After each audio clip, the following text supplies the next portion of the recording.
మనలో ఎవరం కూడా సంఘము నాది అనుకోవద్దు.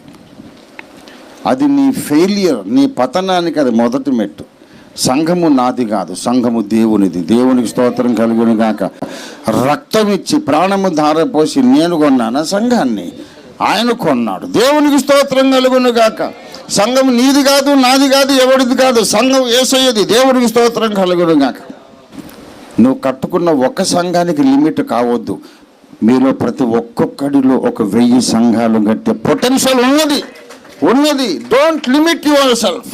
ఇప్పుడు మీరందరూ ఒక్కొక్కరు ఒక ఊర్లో సేవ చేస్తున్నారు. అది మీ గమ్యం అనుకుంటున్నారా? మీరు మీ గమ్యం కాదు. నీకు గమ్యం అనేది లేదు, ఫైనల్ మజిలీ అనేది లేదు. నీ ఫైనల్ మజిలీ అనేది క్రీస్తు న్యాయపీఠమే. దేవునికి స్తోత్రం కలుగును గాక. దేవుడు నిన్ను ఒక ఊరి కోసం పిలవలేదు, ప్రపంచం కోసం పిలిచాడు. దేవునికి స్తోత్రం కలుగును గాక.